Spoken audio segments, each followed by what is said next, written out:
Chapter 56. Deng Jiugong is won over. Sun Yisheng left the city for the Shang army camp. Would you please tell Commander Deng that Supreme Minister Sun Yisheng requests to see him?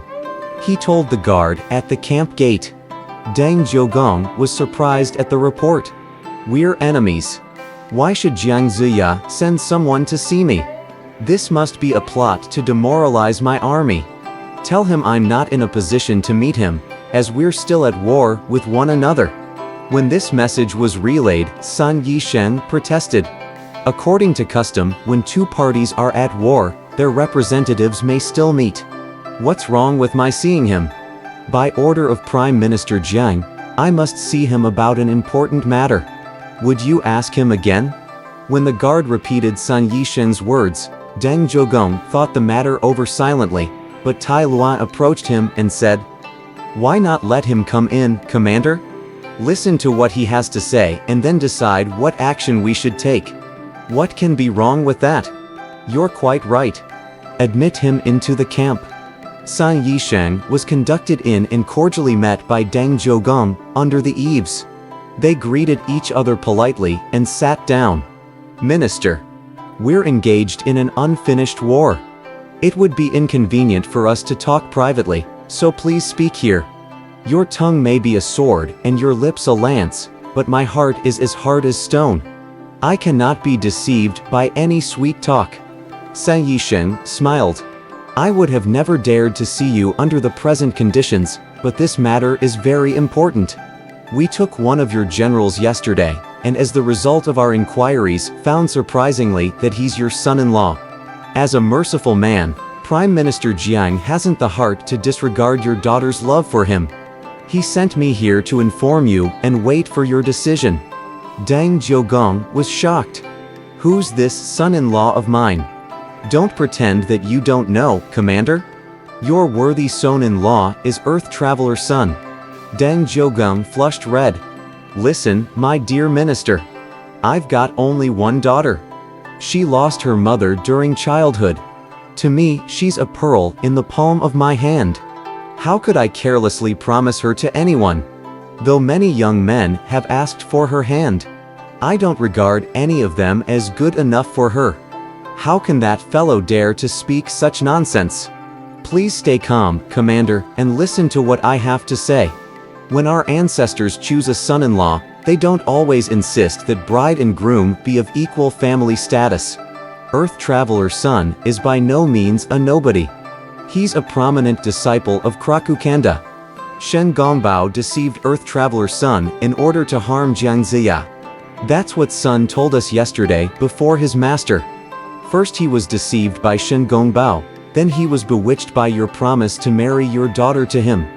In order to do his best, he entered the city in an attempt to assassinate King Wu and Jiang Ziya.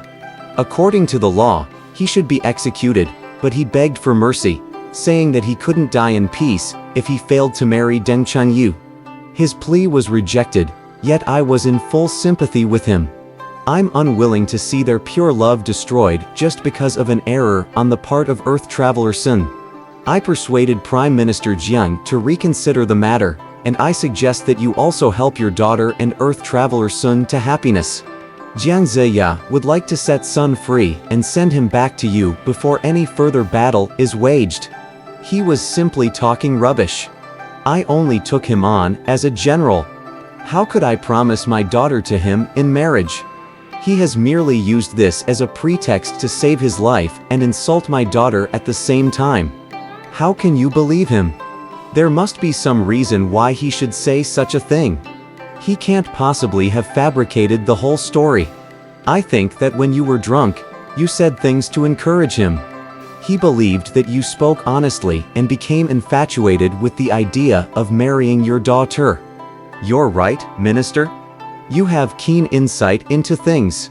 When he first came, I merely appointed him to supervise the food supplies.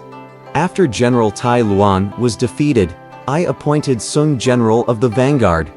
He took Nejia in the first battle, Huang Tianhua in the second, and bound up Jiang Ziya in the third. I held a dinner party for him, and as we drank, he said, "Commander, had you appointed me general of the vanguard earlier, West Qi would have been subdued long ago."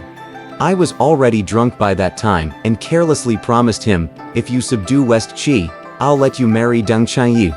I only said it to encourage him to win an early victory for the king. Now that he's captured, the promise is naturally rendered invalid.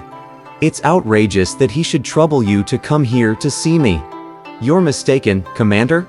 Once a promise is given, it's very difficult to withdraw. As matrimony is so important ethically, how can you regard it as a child's game?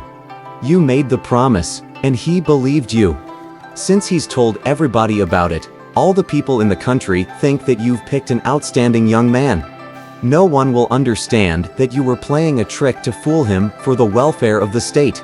At T commander and minister of the Shang dynasty, how can you expose yourself to public ridicule? You must consider this carefully. Sun Yisheng said with a smile. Deng Jiogong fell silent, unable to find an answer. General Tai Luan moved forward. "I have an idea. We can deal with the matter like this," he whispered in his commander's ear. Deng's anger turned to delight. He said to Sun Yisheng, "You're right, minister. I'll do just as you say. But my daughter lost her mother as a child and isn't well educated. I don't know if she'll obey me. I'll have to discuss it with her before I can give you a final answer." Sun Yisheng bade him farewell, and Deng Jiogong saw him off to the camp gate. Back in the city, Sun Yisheng reported the matter to Jiang Ziya, who burst into laughter. "How can he deceive me with such a poor plot?" Krakukanda also laughed heartily.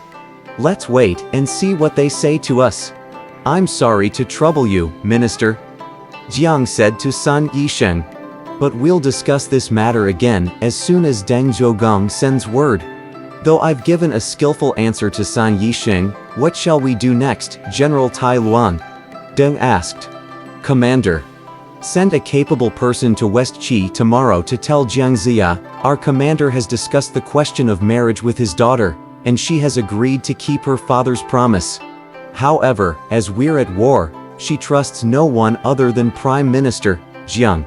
She requests his presence at the Shang camp to announce the engagement between herself and Earth Traveler Sin. If Jiang comes here without protection, we can get him easily with just a single ordinary soldier. If he comes with his generals, entertain him and then signal for our men to rush out. West Qi can be easily conquered without Jiang Ziya." Deng Jiogong was delighted. "That's an excellent plan. Your wit is on a par with that of ghosts and celestials. We need an eloquent man who can rise to every occasion. Would you go there tomorrow to ensure the success of our plan, General? If you think I'm not lacking in ability, I would be pleased to deliver the message." General Tai Luan went to West Qi City the next day. He approached the city gate and said to the guards, "I'm General Tai Luan of the Vanguard. By order of my commander, I've come to see Prime Minister Jiang. Please report this to your leader." On learning of his arrival, Jiang Ziya said to Krakukanda, "Our plan is working perfectly." The immortal felt pleased by the prospect of their success as well.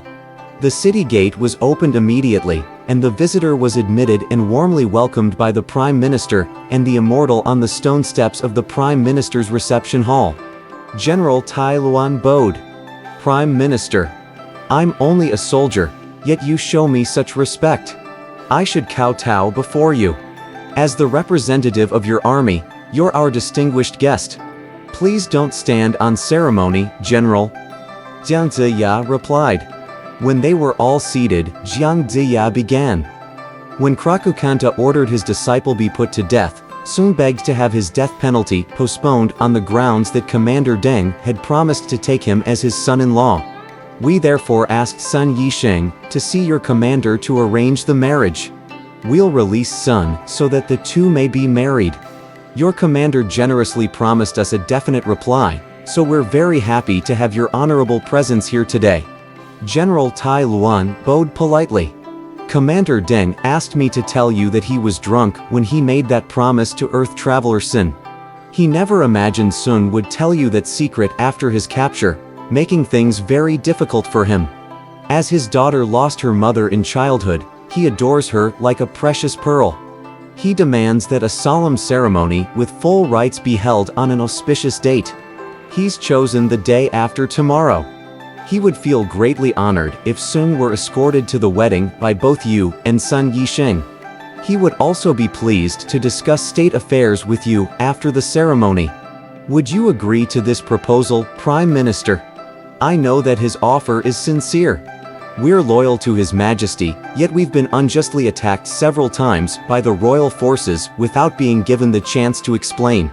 Through this wedding, our loyalty and patriotism may finally be made known to King Zhou. I'll personally accompany Sun to your camp.